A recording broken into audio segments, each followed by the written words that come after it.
We had a client that we worked with, and she was really struggling with profitability. She kept raising tuition. She actually did 3 tuition increases within a 15-month cycle, and she still could not catch up. So I helped her work with our 6 money leaks in schools, and she only used 3 of the 6 money leaks and cut her expenses by 50%. 50. She did not fire anyone, she did not slash any of her programs, and she did not work more hours. Again, the 6 money leaks are not hacks or spreadsheets. These are patterns. They are small decisions that feel so normal that your school does, but they quietly drain your school's profit. So if you've ever wondered why you're working so hard, but still not seeing the return, this is your first step to clarity. Click the link in the show notes and find out what it's actually costing you.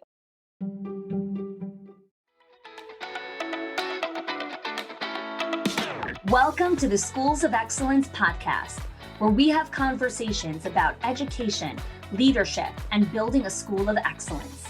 The goal on this show is to bring you clarity, up-level your mindset, and give you practical strategies and inspiration so you can show up with confidence and trust your decision-making. I'm Chani Wolshansky. I'm a mom of 4 under 10, a former New Yorker, and been in the early childhood field my entire life. And I'm so grateful that you've joined me for this conversation.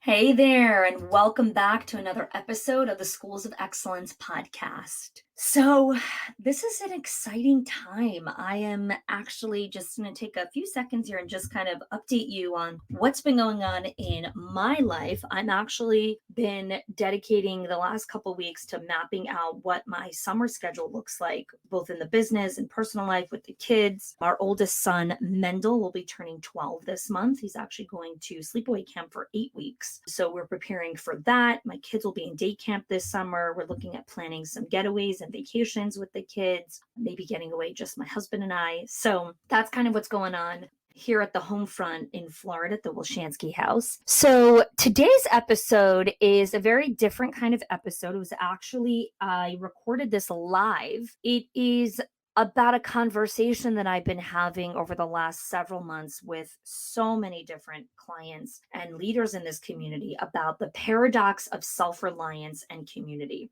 This seemingly really visible paradox of our desire for freedom, our desire to be self-reliant, our desire to know that we are capable and confident and we could do hard things, and the paradox of needing to be part of a tribe, needing to ask for help, needing community in order to survive and thrive. And so today I really dive into all the different components, from the upper levels of leadership where you feel like you're in the 1% of decision makers, all the way to the staff that are, working and seemingly have their own tribe together.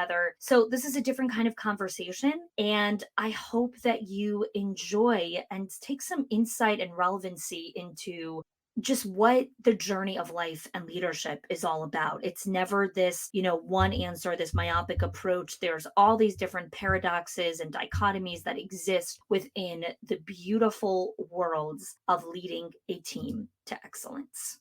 Good morning, everyone, and welcome to today's live training. So I don't usually do live trainings anymore on Facebook because of the podcast, but when I was planning this podcast episode on the paradox of self-reliance and community, I thought about the impact of actually creating this podcast episode as a live streaming to give people a chance to be able to participate, be able to hopefully ask some questions and engage in the dialogue. So today's episode is the paradox of self-reliance and community. And the reason I chose this specific topic is because we have this desire for freedom, right? We have this incredible longing and desire to be free, to make our own choices, to look at things in a certain way, to be able to create our own discernment. And then in the exact same moment, we have this desire for community, right? We have this desire to belong to something bigger than ourselves, to connect with other people. And what I found in the last 9-12 months is our quest for belonging has amped up in a way that I can no longer ignore. People are starving for human connection. People are really going after connecting with other human beings. They're no longer searching for tactics or for training. they want to connect to the human side of other leaders that are walking in the same shoes as them. So today's episode is going to be divided into a number of different parts. I'm going to talk about what self-reliance is as a leader for yourself. I'm going to talk about what self-reliance looks like in your staff. I'm also going to be talking about how to create that culture of belonging for yourself, how you can start to find belonging in the way that you need it. And I'm also going to explain how to create belonging in your community cultures. Again, this is going to be repurposed as a podcast episode. So if you're listening to this at the time of the recording, or if you're listening to this live, the reason I'm doing it live is because I want to be able to engage for those that have chosen to join us live. And for those that can, again, this is why we're recording it.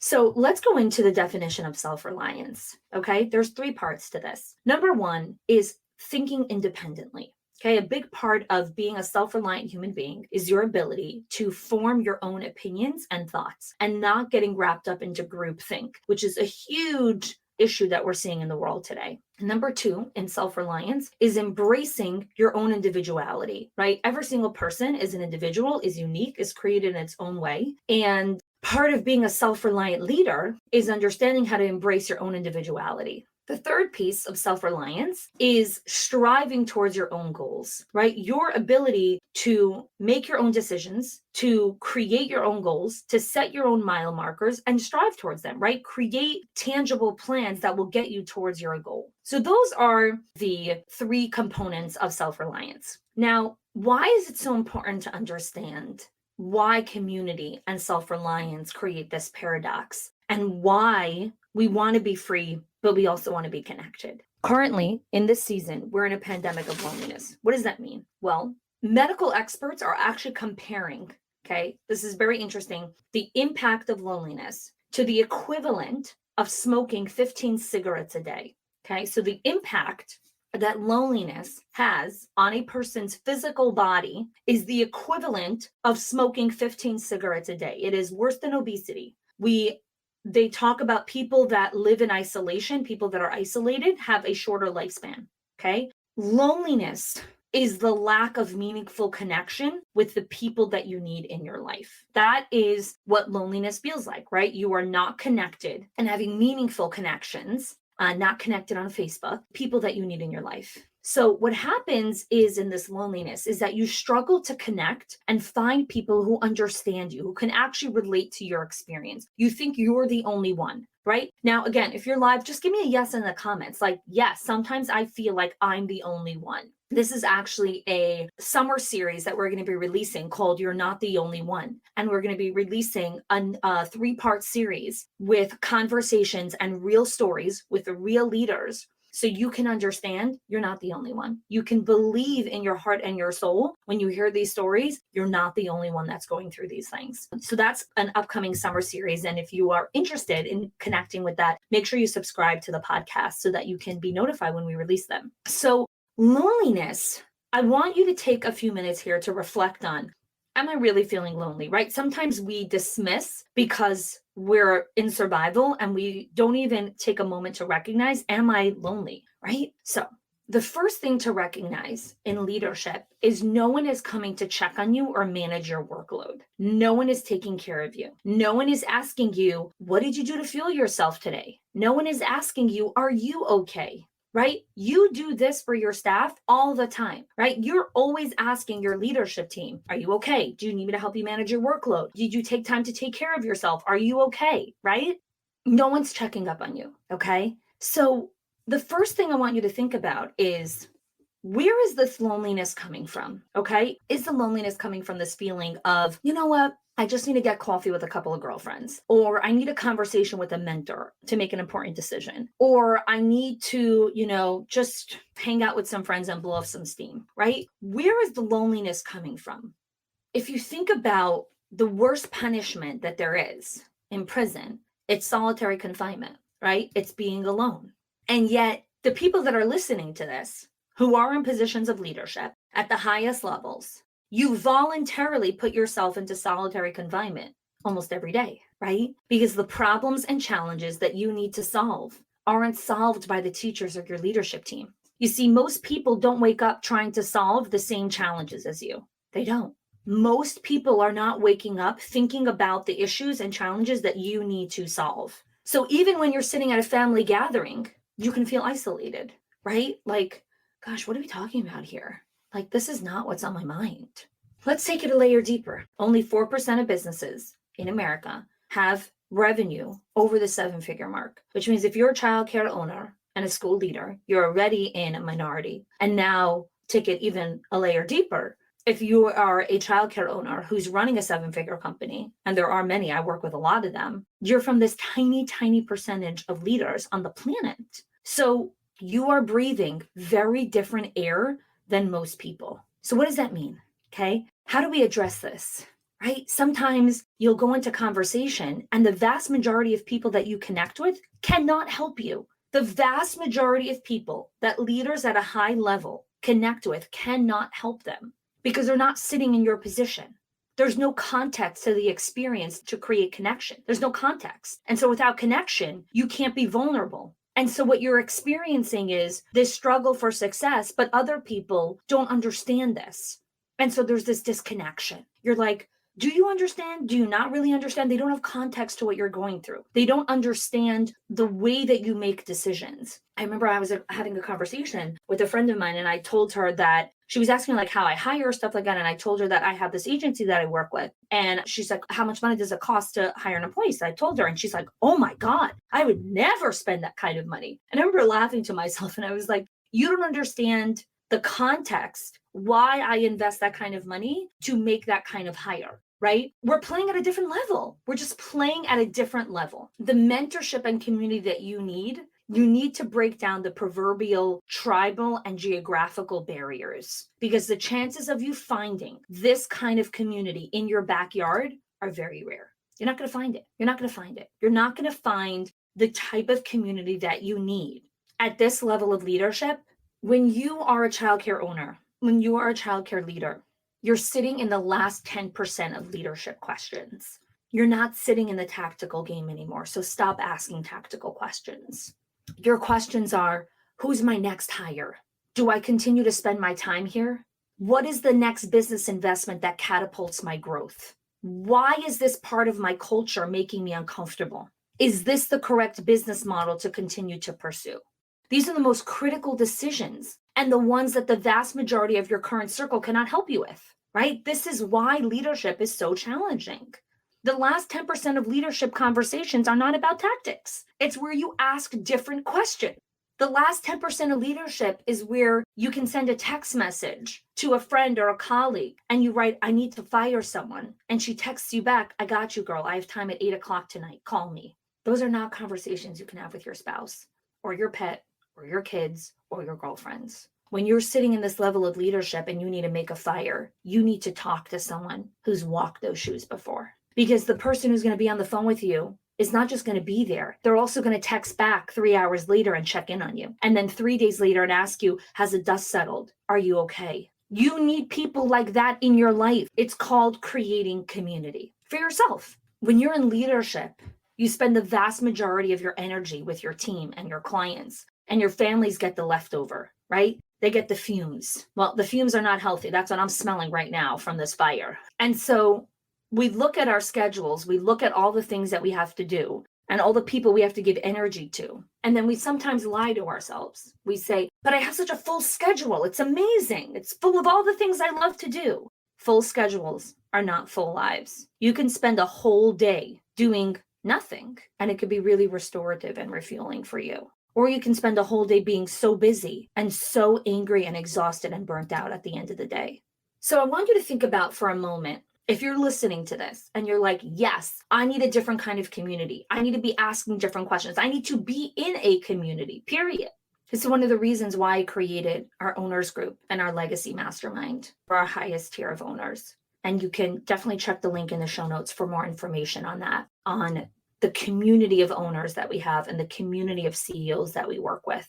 So I want to move on right now and look at how do you start to create this community of self-reliance with your team, okay? Many of you look at yourselves as self-reliant, and some of you want to learn how to start coaching your team to become more self-reliant. right? I say this often, knowing how to do something for yourself is very different than knowing how to teach the skill to someone else. I know how to swim.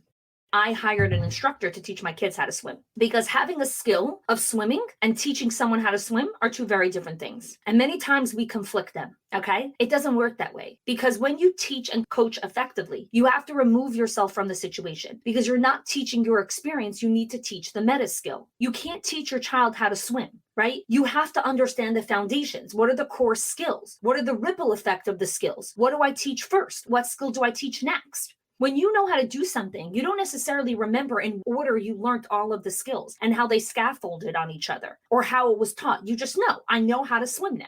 So now I want to dive into explaining why self-reliance and community are integral pieces to the long-term sustainability of your school, right? Because if you don't understand the paradox and then also why both are important, you're not going to make it a priority. So the first thing with self-reliance with our teams, okay, so now I'm moving into teams, is accepting yourself and being your own best friend, is being self-reliant, right? Telling yourself the story that you can be your own best friend. Another component of self-reliance is the inner confidence, right? Not relying on others to feel good about yourself. So accepting yourself and being your own best friend, and the inner confidence of not relying on others to feel good about yourself. Number 3, making your own decisions.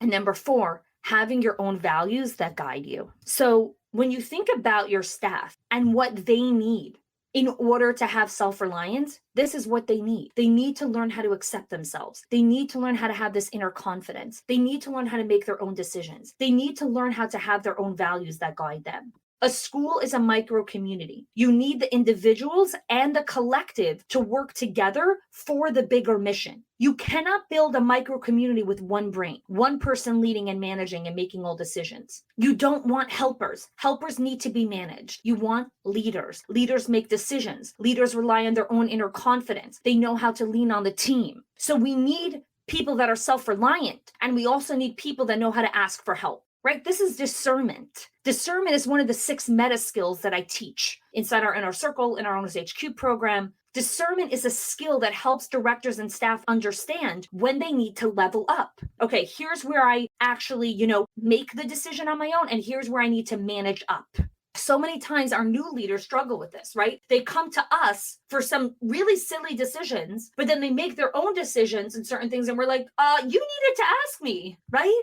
So the first thing is, how do we start coaching this concept of self-reliance and building community? Well, number 1 is patience. Not every request will be responded to immediately. It's what we teach kids as an important practice of becoming an adult. You need to be patient. So are we modeling this skill in our team, the patience, right? Because one of the first things to understand in building this skill of self-reliance and discernment is that when everything is responded to and taken care of immediately, it increases anxiety when it isn't. I will explain that again. When you create a culture where everything is responded to and taken care of immediately, when it isn't, right? When you need the pause because you need time to discern and you need time to think because big decisions need time to think through things, it increases your anxiety when it isn't like that. And then we create teams that have a learned helplessness, that don't have agency over their own life because someone else is always responsible for what's going wrong. And it also works the other way, right? When something is right, which is why they also struggle to celebrate wins and achievements because nothing belongs to me. When something goes wrong, you're responsible for it.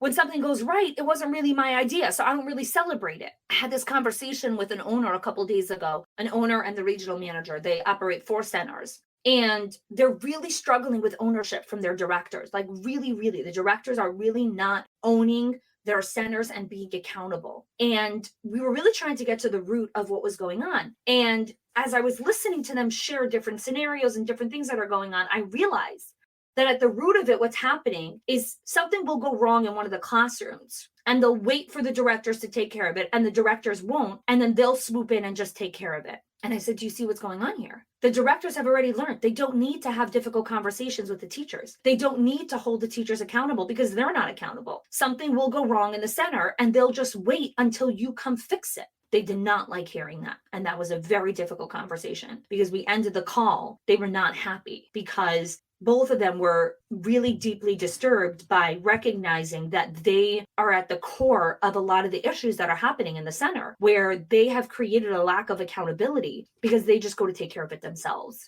They'll come around. But it was an interesting reckoning. So patience as the first thing, right? Patience.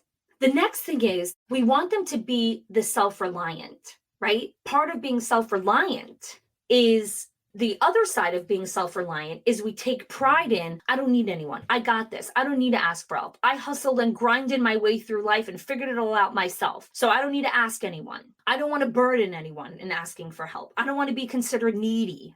Any of these resonate with you, right? This is a paradox. This is the other side of self-reliance, which is I don't need anyone. I got this. I don't need to ask for help. I don't want to be a burden to other people. I don't want to be perceived as needy. So I want to explain the difference between asking for support and being needy. Very different things. And it's really important for you to understand that as a leader, okay? A needy person asks the same question again and again in different ways because they really don't want to change. What they're doing is they want you to understand and prove to you, my situation is so unique and so special and so different. And that is why no one has been able to solve it until now. And no one will ever be able to help me. And that is why I am in the loop that I'm in.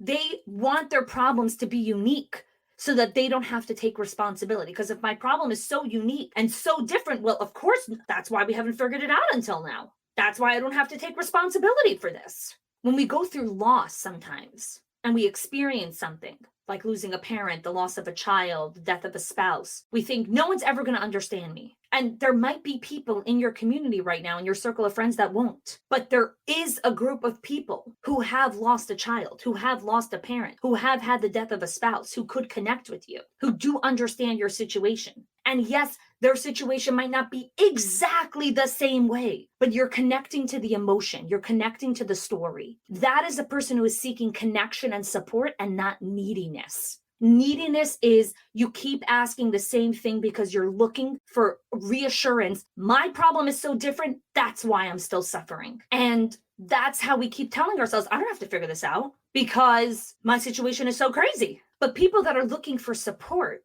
they say, how do I figure this out? Who do I ask for help? Who can help me get clarity? When I have a problem in my business, the first thing I do is I ask, who can help me? Who can help me? I don't say, how do I figure this out on my own? Because when I have little problems, I just figure them out. When I have a bigger issue, a big decision, the first thing I do is who in my circle can help me get context and clarity to the problem that I'm experiencing. I immediately turn to community, and I am not a needy person because I don't ask for help in a needy way. Right now, I'm not talking about, oh, the soup overflowed. Help, somebody help me. Go get towels, wipe it down, turn down the fire. We're good, right? We conflict like little issues like soup overflowed, towel, turn down fire to we need to make a really big decision about a pivot we need to make in the business. Go ask wise counsel. Lean on community because in community, you will get perspective to pull you out of the anxiety and the viral loop of thoughts that you've created in your head.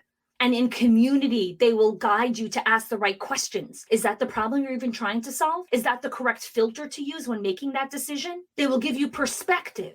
We need to be self-reliant. We need to have our own opinions. We need to have our own thoughts. We need to learn how to be our own best friends. We need to learn how to lean on ourselves. And we have to learn how to ask for help and lean on community. So let's go deeper.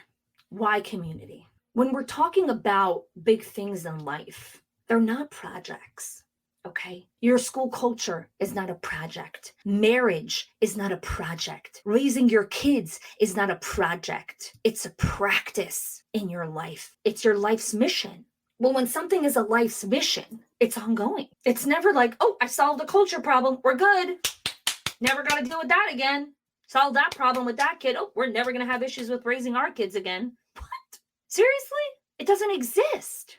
The relationships that stand the test of time are the ones that have the ability to evolve and reinvent themselves. Think about a marriage. People are married for 30, 40, 50, 60, 70 years. It's the evolution of the person and who they are as a couple. They're constantly rewriting their story. Esther Perel has an amazing quote that she talks about. For those that are not familiar with her work, she is a relationship and intimacy expert. She's an incredible human being. She's got 2 podcasts. I'm an avid follower of her work. And one of the things she talks about with marriage is she says, most people will have more than one intimate relationship in their life. Most people will have more than one intimate relationship, more than one marriage in their life, and many of them are going to do it with the same person. And she explains, it's not you're married and then you get divorced and then you get remarried to the same person. That's not what she's talking about. She's talking about the evolution of the couple. You get married maybe in your 20s, but when you're in your 30s, your marriage is different. When you're in your 40s, your marriage should evolve and be different than it was in your 20s. When you're in your 50s, I hope your relationship looks different than it did when you were 25. You're 25 years older. So relationships that stand the test of time evolve and reinvent themselves. Schools that stand the test of time can evolve and reinvent themselves. And the only way you can do that is if individuals are constantly re-evolving, reinventing themselves. And if the leader at the top is constantly growing and evolving and bringing the community with her or with him, success is earned every day. You cannot rely on yesterday's success. Every time I get up to speak, right, I always tell myself, I'm only as good as my last speech. It doesn't matter if 2 weeks ago I gave a great presentation, but today I was off my game and the presentation wasn't as good. It doesn't matter. You're only as good as your last speech if you're a speaker. I'm only as good as my last podcast. So you can't rely on, oh, but I did these 3 amazing podcasts, so forever that should be good. Well, no. I've released amazing podcasts. I've done amazing speeches. And that's great. And that sits as part of my reputation. But I want to continue to build my reputation. I want to continue to evolve as a leader. Well, I'm only as good as the last thing that I just did. These things are complex, right? It's very hard for these things to coexist together. And so we need to learn how to lean on community and realize that we're not alone and we're not crazy.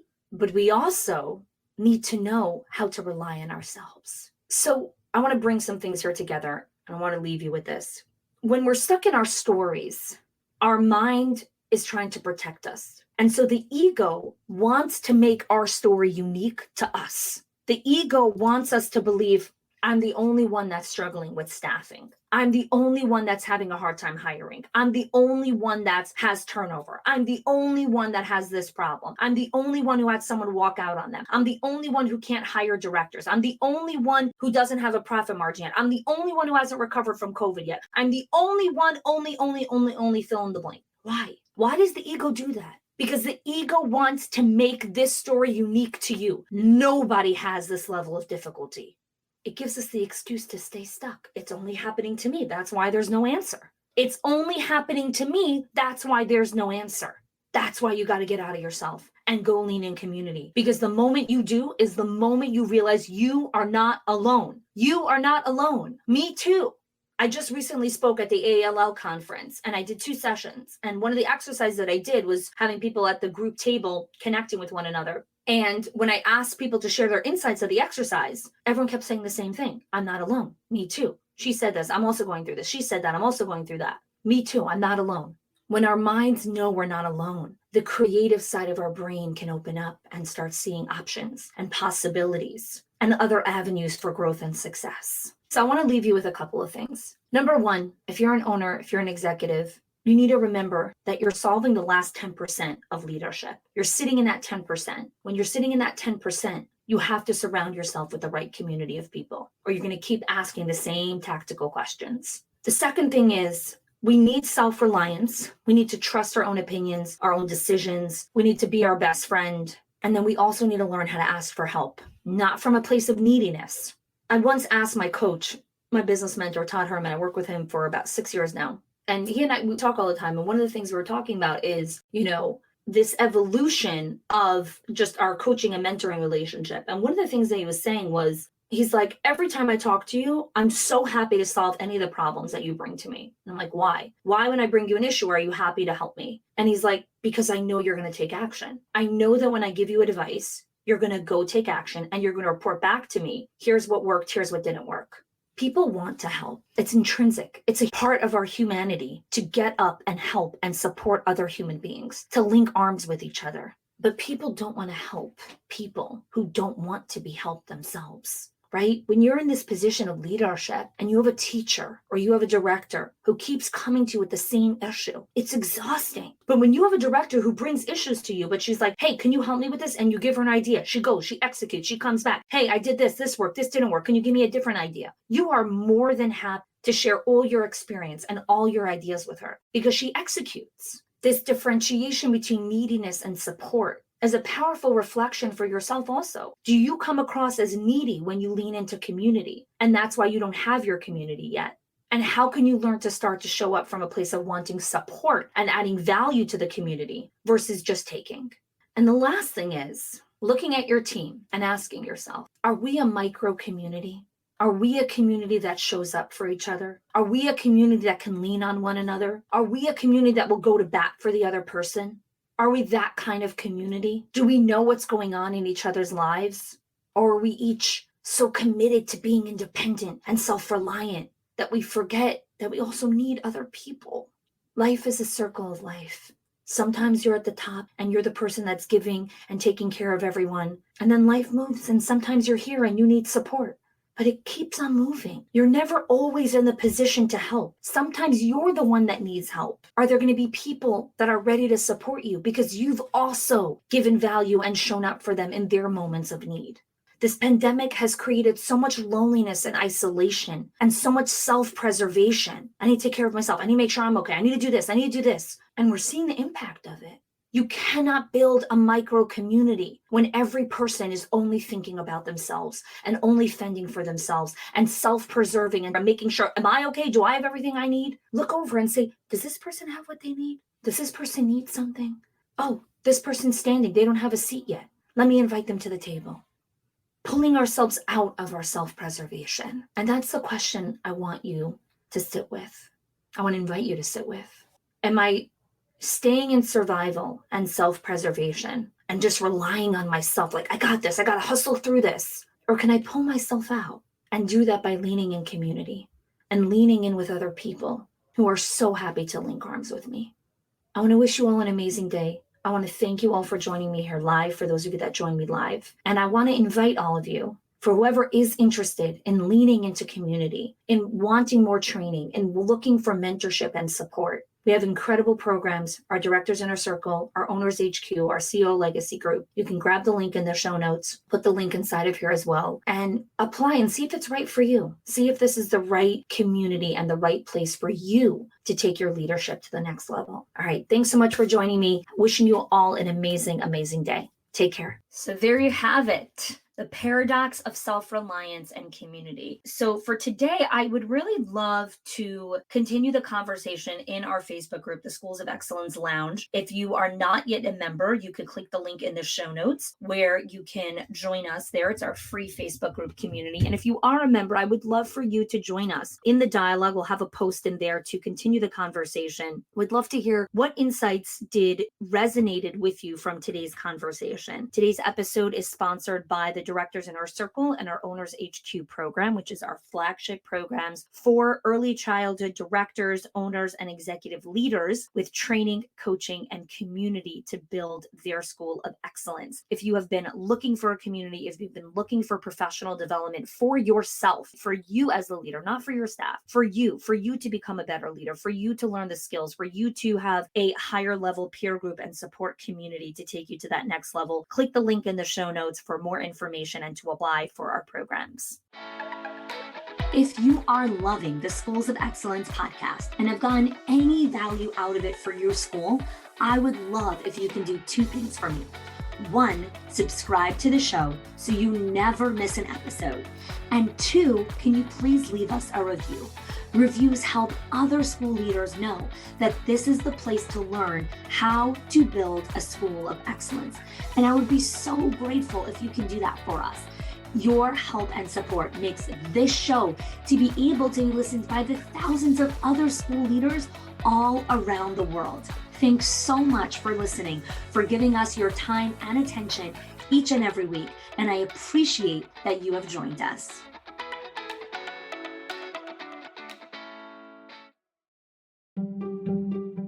If your accountant has ever told you to cut back on professional development or slash your teacher appreciation budget or your staff development budget just so you could stay afloat, or has told you, hey, you probably can't go invest in that program, please listen.